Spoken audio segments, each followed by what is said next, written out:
क्या आप जानते हैं कि सुबह 3:40 पर ब्रह्मांड में एक ऐसी घटना होती है जो विज्ञान की समझ से परे है।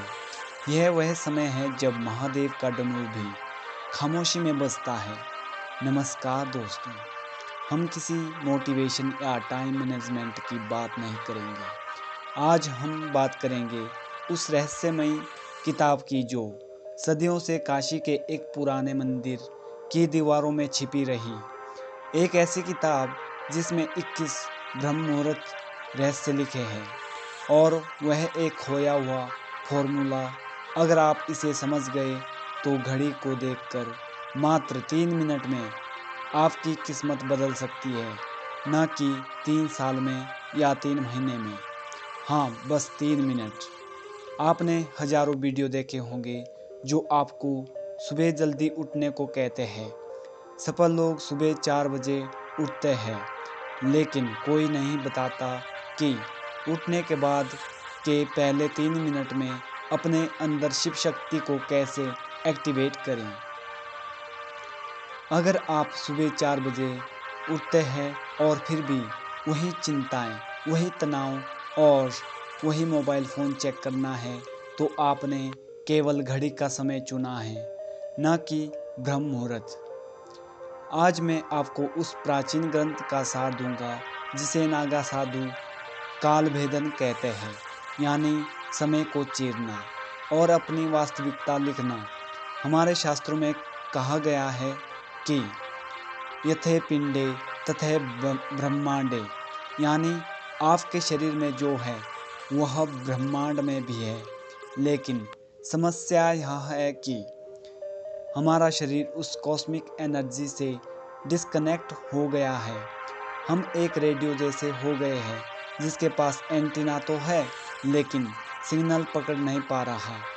काशी का यह गुप्त फॉर्मूला कहता है कि 24 घंटे में मात्र 48 मिनट, हाँ, जिसे हम ब्रह्म मुहूर्त कहते हैं, वह समय है जब ओजोन लेयर और कॉस्मिक किरणें एक खास कोण पर होती है। इस समय ऑक्सीजन नहीं बल्कि जीवन शक्ति हवा में बहती है। और अगर इन 21 दिनों में जो मैं आपको बताने जा रहा हूँ, आप उस गुप्त तरीके से 3 मिनट में यह जीवन शक्ति अपने अंदर अवशोषित कर लें, तो मेरे विश्वास करो आपके शब्द पत्थर में उकेर दिए जाएंगे। जो आप सोचते हो वह वास्तविकता बनने लगेगा। इस रहस्य को समझने के लिए हमें पहले शिव तत्व को समझना होगा। शिव कोई देवता नहीं है, शिव एक प्रवाह है, एक करंट। जब आप गहरी नींद में होते हो, आप उस शिव तत्व के सबसे करीब होते हो, लेकिन जैसे ही अलार्म बजता है, आप झटके से उठते हो और वह कनेक्शन टूट जाता है। काशी के ग्रंथ में कहा गया है कि ब्रह्म मुहूर्त में उठना नहीं बल्कि अवतारण है। जैसे शिव के जटाओं से गंगा पृथ्वी पर उतरती है, वैसे ही आपकी चेतना को नींद की दुनिया से जागृति की दुनिया में उतरना है। और यही वह 3 मिनट का फॉर्मूला काम आता है। इस 21 दिनों की यात्रा में हर दिन एक नया रहस्य खुलता है, लेकिन इसका आधार उस पहला कदम से है जिसे ग्रंथ में जीरो स्टेट कहा गया है, the zero state of mind. ध्यान से सुनो, क्योंकि जो मैं अब बताने जा रहा हूँ वह आपकी ज़िंदगी की दिशा बदल सकता है। ज़्यादातर लोग सोचते हैं कि ब्रह्म मुहूर्त में उठकर पढ़ाई करनी चाहिए या काम करना चाहिए। यह सबसे बड़ी गलती है। शास्त्रों के अनुसार ब्रह्म मुहूर्त इनपुट का समय नहीं है, यह है ट्यूनिंग का समय। अगर आप एक महान गीत को खराब गिटार पर बजाने की कोशिश करते हो तो नोट बेजोड़ निकलेगा। ठीक वैसे ही अगर आपका मन और शरीर ट्यून नहीं है तो चाहे कितना भी मेहनत करो, रिजल्ट नहीं मिलेगी। तो वह 3 मिनट का जादुई फॉर्मूला क्या है और यह संख्या 21 क्यों चुनी गई? हमारे शरीर में 7 चक्र है और प्रत्येक चक्र के 3 स्तर हैं। 7 गुणा 3 यानी 21। यह संयोग नहीं है। 21 दिनों में हम अपनी 7 चक्रों के सभी 3 स्तरों को उस 3 मिनट की तकनीक से अलाइन करेंगे। आपको बिस्तर से उछल कर नहीं उठना है, चाहे 3:30 हो या 4 बजे हो, हिलने तक की ज़रूरत नहीं। उस ग्रंथ का पहला नियम है कि शिव स्थिरता में है। उस समय आपकी दिमाग की शक्ति फ्रीक्वेंसी थीटा स्टेट में होती है। यह वह स्टेट है जहाँ जो भी बीज आप बोओगे वह विशाल वृक्ष बनेगा। अगर आप उस समय जल्दबाजी में उठते हो तो आप उस जादुई खिड़की को बंद कर देते हो। तो चलो इस रहस्यमय यात्रा को शुरू करते हैं। अपने मन के सभी दरवाजे खोलो, क्योंकि अब हम गुप्त ज्ञान के समुद्र में डूबने जा रहे हैं। जहाँ विज्ञान खत्म होता है वहीं से अध्यात्म शुरू होता है। क्या आप अपनी किस्मत को फिर से लिखने के लिए तैयार हो? उस किताब में लिखा है कि त्रिपुरा रहस्यम यानी 3 मिनट, 3 लोक और 3 शक्तियाँ। जब आपकी आंखें खुलती है तो पहले 60 सेकंड यानी पहला 1 मिनट आपके शरीर का है। इसे अन्नमय कोश कहा जाता है। आपको बस बिस्तर पर लेटे रहना है और बिना हाथ पैर हिलाए अपने शरीर को महसूस करना है। अपनी चेतना को पैरों से लेकर सिर के ऊपर सहस्रार चक्र तक ले जाओ। महसूस करो जैसे तुम अभी भी जिंदा हो। यह छोटी बात नहीं है। काशी में हर दिन हजारों चिताएं जलती है, लेकिन आज महादेव ने तुम्हारी चिंताओं को नहीं जगाया बल्कि तुम्हारी चेतना को। इस पहले मिनट में तुम्हें कृतज्ञता महसूस करनी है। कहो, ओ महाकाल, धन्यवाद कि तुमने मुझे यह नई जिंदगी, यह नया अवसर दिया। जब तुम कृतज्ञता के साथ दिन की शुरुआत करते हो तो तुम ब्रह्मांड को सिग्नल भेजते हो कि तुम और प्राप्त करने के लिए तैयार हो। फिर दूसरा मिनट आता है। यह सबसे महत्वपूर्ण है। यह प्राणमय कोश का समय है। अब अपनी पूरी ध्यान अपनी सांसों पर लाओ। ग्रंथ कहता है कि सांस शिव का रस्सी है। ब्रह्म मुहूर्त में तुम्हारी दोनों नाड़ियाँ ईड़ा यानी चंद्र और पिंगला संतुलन में आने की कोशिश कर रही होती है। तुम्हें बस अपनी सांसों की गति को देखना है। उसे बदलने की कोशिश मत करो। बस देखो कि हवा कैसे अंदर जा रही है और बाहर आ रही है। इस दूसरे मिनट में विजुअलाइज करो कि हर सांस के साथ ब्रह्मांड की सुनहरी ऊर्जा तुम्हारे भीतर भर रही है और हर बाहर निकलती सांस के साथ तुम्हारे शरीर की बीमारी, आलस्य और नकारात्मकता काले धुएं की तरह बाहर निकल रही है। यह सिर्फ कल्पना नहीं है, यह एक मानसिक गतिविधि है जो तुम्हारे शरीर की कोशिकाओं को दोबारा प्रोग्राम करती है। इसे शिव श्वास कहा जाता है। और अब तीसरा मिनट आता है। यह मनोमय कोश यानी जादू का समय है। जब शरीर शांत है और सांस लयबद्ध है तो तुम्हारा मन एक खाली कागज की तरह है। इस तीसरे मिनट में तुम्हें अपना संकल्प दोहराना है, लेकिन सावधान, लोग यही गलती करते हैं। वे कहते हैं मैं अमीर बनना चाहता हूँ या मैं स्वस्थ बनना चाहता हूँ। ग्रंथ कहता है इच्छा कमी को दर्शाती है। तुम्हें वैसा सोचना है जैसे कि चीज़ पहले से ही हो गई है। मैं शक्तिशाली हूँ, मैंने अपना लक्ष्य प्राप्त कर लिया है, शिव की कृपा मेरे साथ हमेशा है। इस तीसरे मिनट में अपनी बंद आंखों से उस दृश्य को देखें, अपनी सफलता का, अपनी खुशी का। इसे इतना स्पष्ट देखें जैसे आप एक HD मूवी देख रहे हो। जब आप इस बीज को ब्रह्म मुहूर्त की शांति में थीटा स्टेट में बोते हैं तो पूरी प्रकृति और 5 तत्व उस बीज को पेड़ बनाने में लग जाते हैं। यह 3 मिनट का फॉर्मूला है। शरीर के प्रति कृतज्ञता, सांस की शुद्धि, संकल्प का बीज। लेकिन दोस्तों, इसे एक दिन करने से कुछ फायदा नहीं होगा। ग्रंथ ने इन 21 दिनों को 3 चरणों में बांटा है। 3 चरण, प्रत्येक 7 दिनों के। चरण 1, दिन 1 से 7, डिटॉक्सिफिकेशन। आपको यह शब्द अजनबी लग सकता है, इसका अर्थ है जहर पीना। लेकिन याद रखें, जब समुद्र मंथन हुआ था तो अमृत से पहले हलाल विष निकला और इसे महादेव ने अपने गले में धारण किया। जब आप कल सुबह से यह 3 मिनट की टेक्निक शुरू करेंगे तो पहले 7 दिन आपको बहुत कठिन लगेंगे।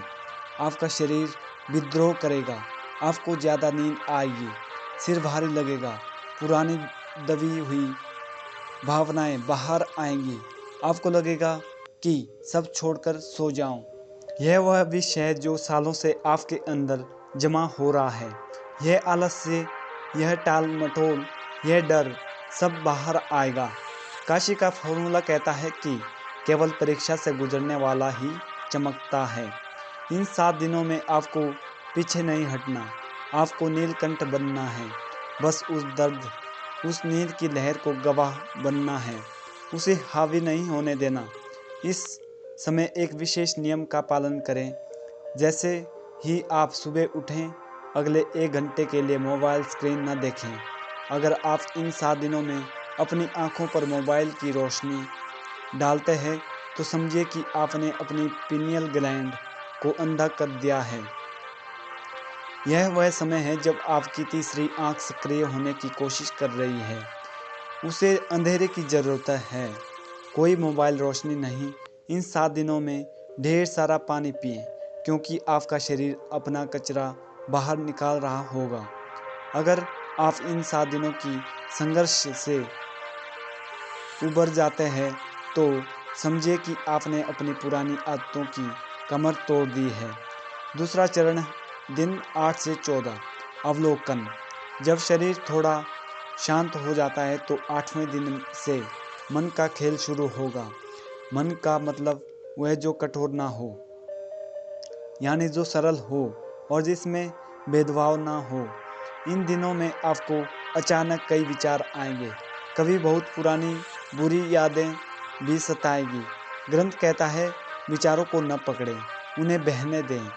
जैसे आप गंगा के तट पर बैठकर पानी बहता देखते हैं, वैसे ही ब्रह्म मुहूर्त में उन 3 मिनट के बाद शांत बैठें और अपने विचारों को देखें।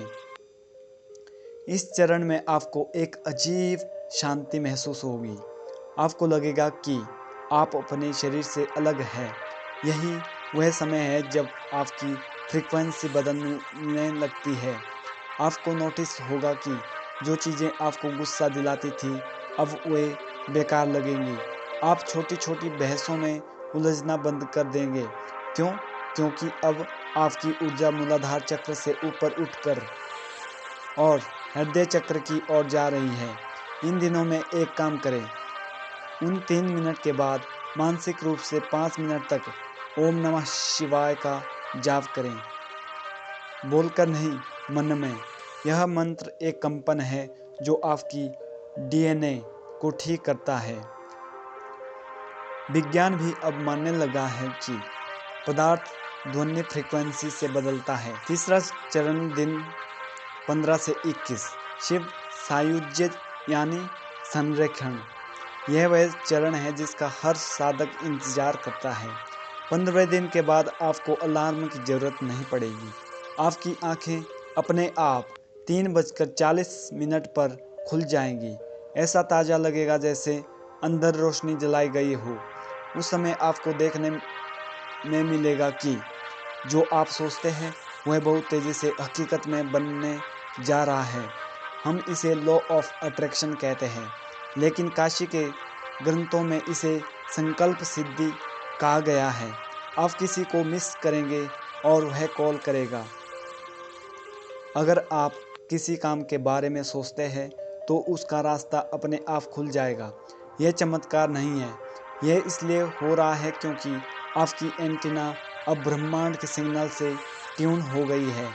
इन आखिरी 7 दिनों में अपनी 3 मिनट विजुअलाइजेशन को मजबूत करें, क्योंकि अब आपका अवचेतन यानी सबकॉन्शियस माइंड पूरी तरह खुला है।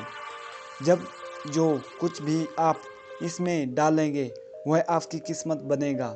लेकिन दोस्तों, यह यात्रा 21वें दिन ख़त्म नहीं होती। किताब के अंत में एक चेतावनी लिखी है, शक्ति उन लोगों के पास रहती है जो उसका सम्मान करते हैं। अगर 21 दिनों के बाद आप पुरानी आदतों में लौट जाते हैं, अगर आप फिर से देर से सोने लगते हैं और मोबाइल पर समय बर्बाद करते हैं, तो जो ऊर्जा आपने कमाई है वह धीरे धीरे निकल जाएगी, यह लीकेज हो जाएगी। इस 3 मिनट फार्मूला को अपनी जीवन शैली बनाएं। कल्पना करें, एक दिन में 1440 मिनट है। क्या आप अपनी किस्मत के लिए सिर्फ 3 मिनट नहीं निकाल सकते? काशी का वह पुराना मंदिर अभी भी है, गंगा अभी भी बह रही है और वह ब्रह्म मुहूर्त हर सुबह आपके दरवाजे पर दस्तक देता है। फर्क सिर्फ इतना है कि कल तक आप सो रहे थे, लेकिन अब आप जाग गए हैं, यानी अब आप अवेयर हैं। शिव कहते हैं, अहम ब्रह्मास्मि, यानी मैं ब्रह्मांड हूँ। आप किसी के हाथ की कठपुतली नहीं हैं, आप सृष्टिकर्ता हैं। कल सुबह 3:40 पर आपका इंतजार कर रहा है। बिस्तर छोड़ें, आलस्य छोड़ें और अपनी माथे पर विजय तिलक महसूस करें, जिसे महाकाल स्वयं आपको लगाने आ रहा है। याद रखें, 3 मिनट शरीर कृतज्ञता, सांस, शुद्धि, संकल्प, सृष्टि। तो कौन कौन इस समय तोड़ने की यात्रा पर मेरे साथ आ रहा है? कृपया कमेंट में हर हर महादेव लिखकर अपनी उपस्थिति दर्ज करें, क्योंकि जब हम साथ में संकल्प लेते हैं तो ऊर्जा कई गुना बढ़ जाती है। ब्रह्म मुहूर्त में मिलते हैं, तब तक अपनी ऊर्जा संरक्षित करें और शिव के प्रवाह में बहते रहें। ओम नमः शिवाय।